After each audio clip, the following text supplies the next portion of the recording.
నిరుద్యోగ సమస్యను పరిష్కరించాలంటే ప్రభుత్వం మీద వాళ్ళకు విశ్వాసం నమ్మకం ఉండాలి. ఎస్, ఈ ప్రభుత్వం పరీక్షలు సరైన సమయంలో నిర్వహిస్తుంది, సమర్థవంతంగా నిర్వహిస్తుంది, సమర్థులైన వాళ్ళను ఎంపిక చేస్తుంది, సామాజిక న్యాయాన్ని పాటిస్తుంది, SC ST OBC reservations and women reservations అన్నిటినీ పకడ్బందీగా అమలు చేస్తుంది. ఎవరు ఎలాంటి ఆలోచనలు కానీ అపనమ్మకాలతో ఉండాల్సిన అవసరం లేదు అనేది ఆ భావన రావడానికే ఈరోజు పబ్లిక్ సర్వీస్ కమిషన్లో సివిల్స్ మీరు ఎగ్జామ్స్ రాసిన వాళ్ళు ఎవరు కూడా ఎగ్జామ్స్ నిర్వహించిన సంస్థ మీద ఎవరు ఆరోపణలు చేయలే. ఎందుకంటే ఆ సంస్థ మీద మీకు నమ్మకం ఉంది కాబట్టి మీ కాన్సన్ట్రేషన్ అంతా, మీ ఫోకస్ అంతా మీ ప్రిపరేషన్ మీద ఉంది. కానీ దురదృష్టవశాత్తు తెలంగాణలో గత 10 సంవత్సరాలలో ప్రతిసారి విద్యార్థులు పరీక్షలకు ప్రిపేర్ అయ్యేదానికంటే నిర్వహిస్తున్న సమస్య మీద కొట్లాడడానికి, ప్రభుత్వం మీద ఆరోపణలు చేయడానికే చాలా సమయం వాళ్ళది అందులో పోతుంది. అందుకే నా సూచన, మనం నిర్వహణ చేసేటప్పుడు చాలా బాధ్యతాయుతంగా వ్యవహరించాలని మా మంత్రివర్గ సహచరులతో చర్చించి ఒక పకడ్బందీ ప్రణాళికతోని ఈరోజు తెలంగాణ రాష్ట్రంలో గ్రూప్ 1 కావచ్చు, లేకపోతే పారామెడికల్ కావచ్చు, పోలీస్ కావచ్చు, గ్రూప్ 2 కావచ్చు, గ్రూప్ 3 కావచ్చు, డిఎస్సి కావచ్చు, టెట్ కావచ్చు, ఏ పరీక్షలైనా ఖచ్చితంగా సరైన సమయంలో సరైన విధంగా సమర్థవంతంగా నిర్వహించాలని ఒక నిర్ణయం తీసుకుంది. దాంతో ఒక 30 లక్షల మంది నిరుద్యోగ యువకులకు ఒక నమ్మకం, విశ్వాసం వస్తుంది. ఒకవేళ ఈ పరీక్షలో ఉద్యోగం రాకపోతే ప్రైవేట్ సెక్టర్లో వాళ్ళ భవిష్యత్తును ఎత్తుక్కునే అవకాశం ఉంటుంది. నిర్వహించకపోవడం వల్ల, ఆలస్యం చేయడం వల్ల ఈ పరీక్షలు రాయాలన్న ఆలోచనతో లైఫ్లో అత్యంత విలువైన కాలాన్ని వాళ్ళు కోల్పోతున్నారు.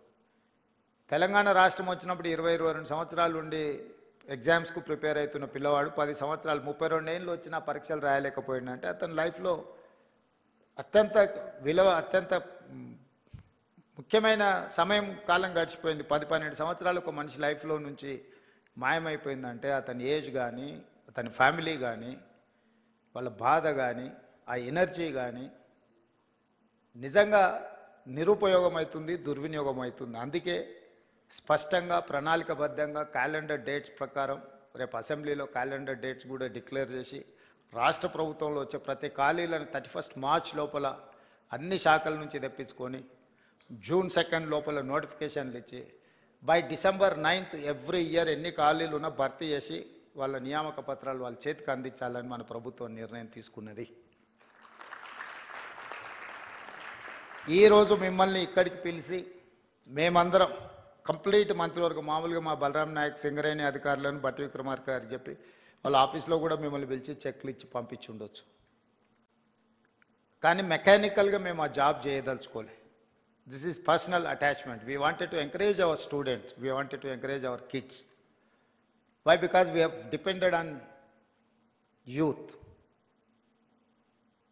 సో మిమ్మల్ని అందరినీ ప్రత్యక్షంగా ఇక్కడికి పిలిపించి మిమ్మల్ని కలిసి మేము ఇచ్చే ఈ టోకెన్ మీ అవసరాలను పూర్తిగా తీరుస్తుందని నేను చెప్పను. కాకపోతే మీకు ఒక నమ్మకం కలుగుతుంది, ఎస్ తెలంగాణ ప్రభుత్వం మాతో ఉంది, మమ్మల్ని గుర్తించింది.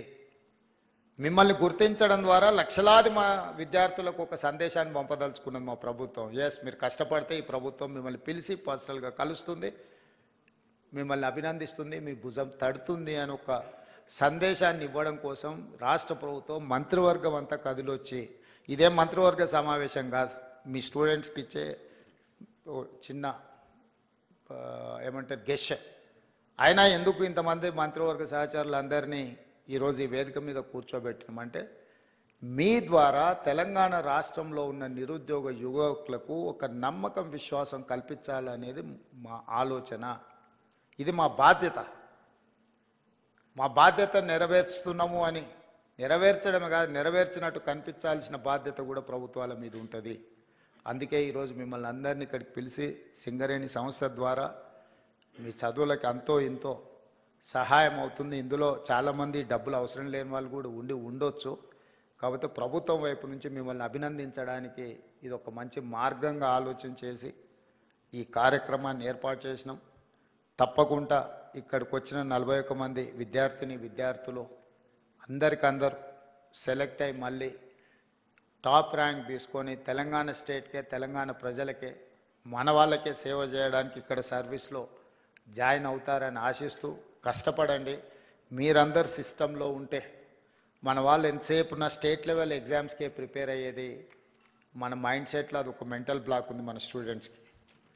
మీరు బీహార్ రాష్ట్రాన్ని తీసుకోండి, రాజస్థాన్ తీసుకోండి, ఆల్ ఓవర్ ఇండియాలో సివిల్ సర్వీసెస్లో వాళ్ళు ఉన్నంతమంది ఆఫీసర్లు ఎవరు ఉండరు. మరి మోస్ట్ బ్యాక్వర్డ్ స్టేట్ అంటారు బీహార్. మోస్ట్ బ్యాక్వర్డ్ స్టేట్ నుంచి ఇంతమంది ఐఏఎస్లు, ఐపీఎస్లు, ఐఎఫ్ఎస్లు, అదర్ పబ్లిక్ సర్వీస్ కమిషన్ నుంచి వచ్చే పెద్ద పెద్ద ఉద్యోగాలలో ఎందుకు సెలెక్ట్ అవుతుందంటే వాళ్ళంతా ఫోకస్ పెట్టి జాతీయ స్థాయిలో ఉండే ప్రతి అవకాశాన్ని అందుకోవాలని వాళ్ళు ప్రయత్నం చేస్తున్నారు. బ్యాంకింగ్ సిస్టమ్ కూడా చూడండి, రైల్వే రిక్రూట్మెంట్ బోర్డులో చూడండి వాళ్ళ పర్సంటేజ్ ఎంత ఉంటుందో. వెనుకబడిన అని చర్చ జరుగుతున్న బీహార్ నుంచే అంతమంది సెలెక్ట్ అవుతుంటే